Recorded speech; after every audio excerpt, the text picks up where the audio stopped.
Hello friends.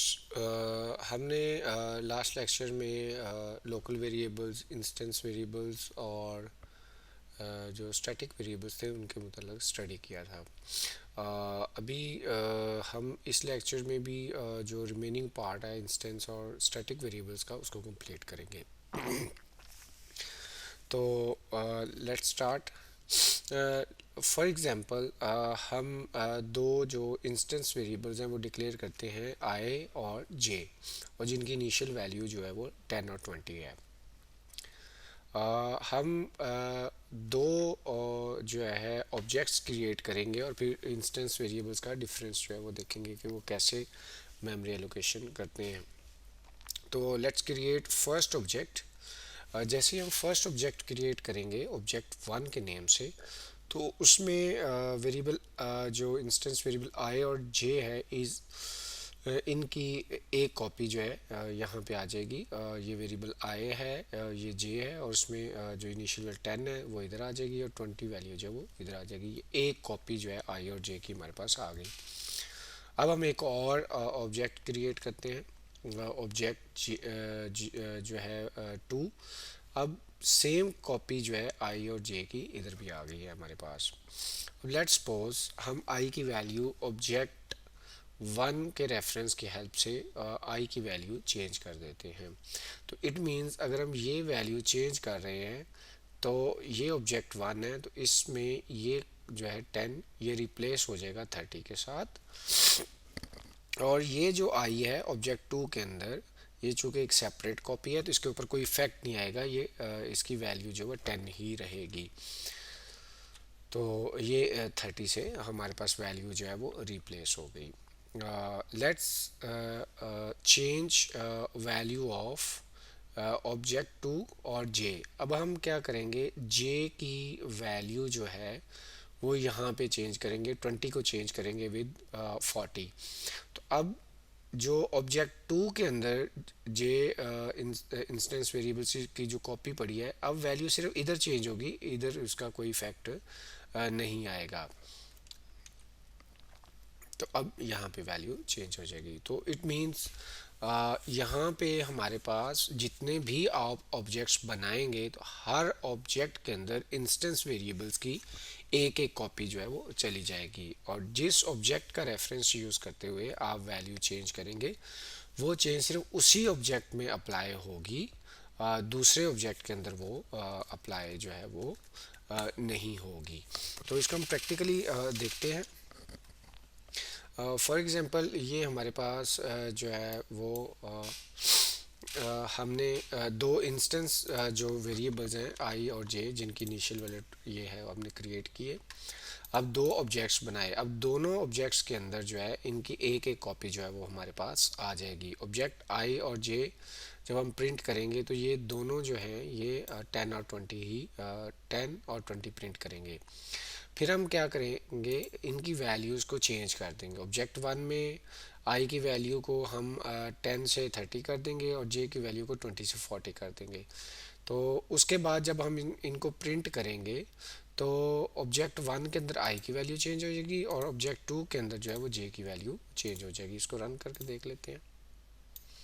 तो ये देखें, both objects have copy of variables I and J. तो ये देखें आई और जे की ऑब्जेक्ट वन के अंदर ये वैल्यूज़ पड़ी हैं और ऑब्जेक्ट टू के अंदर भी ये वैल्यूज़ पड़ी हैं। तो मतलब एक एक कॉपी जो है उनको एलोकेट होगी। जब हम वैल्यू चेंज करेंगे तो ऑब्जेक्ट वन की जो न्यू वैल्यू होगी वो जो है वो 10 से 30 हो जाएगी, और जो हमारे पास जो हम यहाँ पे चेंज कर रहे हैं, और ऑब्जेक्ट टू के अंदर जो हमारे पास ऑब्जेक्ट टू है उसके अंदर जो जे की वैल्यू है वो क्या हो जाएगी, वो 40 हो जाएगी, ये 40 हो जाएगी। और जो हमारे पास आई और जे की वैल्यू है ऑब्जेक्ट वन और ऑब्जेक्ट टू के लिए, उसके ऊपर कोई इफेक्ट नहीं आएगा क्योंकि हमने वो वैल्यूज चेंज नहीं की। So let's move forward. अब हम डिस्कस करते हैं स्टैटिक वेरिएबल्स को। तो स्टैटिक वेरिएबल्स के लिए भी हम सिमिलरली दो जो है स्टैटिक वेरिएबल्स डिक्लेयर करते हैं। स्टैटिक इंट, ये स्टैटिक का स्मॉल होगा 10 और 20। तो जैसे ही हम एक ऑब्जेक्ट क्रिएट करेंगे, फॉर एग्जांपल जैसे हमने इंस्टेंस वेरिएबल्स में किया, तो इसमें भी हम एक ऑब्जेक्ट क्रिएट करते हैं। तो जैसे ही हम एक ऑब्जेक्ट क्रिएट करेंगे, तो हमें पता है कि जो स्टैटिक वेरिएबल्स होते हैं ये कब क्रिएट होते हैं, जब जैसे ही हमारे पास डॉट क्लास फाइल जो है वो जेवीएम में लोड होती है। तो जैसे ही हम ये ऑब्जेक्ट बनाएंगे, तो क्या होगा कि जब ये क्लास डॉट क्लास लोड हुई, तो शेयर्ड मेमोरी के अंदर या स्टैटिक मेमोरी के अंदर आई और जे जो है, ये दो स्टैटिक वेरिएबल्स जो हैं वो क्रिएट हो गए, और इन्होंने जो है वो मेमोरी ऑक्यूपाई कर ली। आई और जे चूँकि दोनों हमारे पास जो है वो स्टैटिक हैं और डेटा टाइप उनकी इंट है, तो आई ने भी 4 बाइट्स ले ली और जे ने भी 4 बाइट्स मेमोरी जो है वो ऑक्यूपाई कर ली स्टैटिक मेमोरी के अंदर। अब क्या होगा, अब ये होगा कि ऑब्जेक्ट वन जो है ये शेयर कर रहा होगा 10 को और 20 को। सिमिलरली अगर हम एक ऑब्जेक्ट और क्रिएट करते हैं, तो वो ऑब्जेक्ट भी 10 और 20 आई और जे की जो वैल्यूज़ हैं इनको शेयर कर रहा होगा। लेकिन as compare to instance variables, वहाँ पे क्या होता है, वहाँ पे ये होता है कि आपके जितने इंस्टेंस वेरिएबल्स होते हैं उनकी कॉपी ऑब्जेक्ट जो है इसमें आती है और एक कॉपी ऑब्जेक्ट टू में आती है। But in case of static variables ऐसा नहीं होता। स्टैटिक वेरिएबल्स जो होते हैं थ्रू और द एप्लीकेशन सेम रहते हैं, उनकी सिर्फ एक ही कॉपी होती है और जो स्टैटिक मेमोरी में पड़ी होती है, और जितने भी हम ऑब्जेक्ट्स क्रिएट करते हैं वो उनको शेयर कर रहे होते हैं, उनको यूज़ कर रहे होते हैं। ऐसा नहीं होता कि हर ऑब्जेक्ट उसकी कॉपी रखे।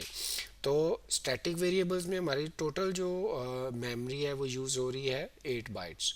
But in case of instance variables 8 bytes object one use कर रहा था और 8 बाइट्स जो है वो ऑब्जेक्ट टू यूज़ कर रहा था। तो टोटल जो है वो यहाँ पे हमारे पास जो है 4 और 4 8 और 8 16 बाइट्स यूज़ हो रहे थे। But in case of static variables तो यहाँ पे हमारे पास जो है सिर्फ और सिर्फ 8 बाइट्स यूज़ हो रहे हैं।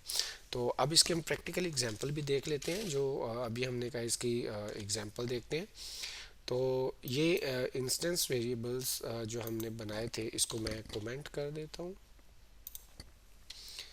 और जो मेरे पास स्टैटिक वेरिएबल्स का कोड है ये मैं ओपन कर देता हूँ। तो गाइस इसमें क्या हो रहा है, इसमें हमने एक स्टैटिक वेरिएबल जो है वो क्रिएट किया। अब ये जो स्टैटिक वेरिएबल है इसको दोनों ऑब्जेक्ट्स जो हैं वो शेयर कर रहे होंगे, ऑब्जेक्ट वन और ऑब्जेक्ट टू। अब ऑब्जेक्ट वन जो है उसमें आई की वैल्यू और ऑब्जेक्ट टू जो है उसमें आई की वैल्यू यहाँ पे प्रिंट करवाइए, तो वो क्या प्रिंट होगी, वो 10 प्रिंट होगी दोनों ऑब्जेक्ट्स के लिए। फिर मैंने आई की वैल्यू जो है वो चेंज कर दी। अब जैसे ही मैंने आई की वैल्यू चेंज की है, तो with the reference of object one, तो क्या होगा कि आई की वैल्यू चूँकि ऑब्जेक्ट टू भी शेयर कर रहा है, तो जब यहाँ पे हम ऑब्जेक्ट टू के लिए और ऑब्जेक्ट वन के लिए आई की वैल्यू को प्रिंट करेंगे, तो वैल्यू जो है वो चेंज 30 प्रिंट होगी। इसको प्रिंट करके देख लें,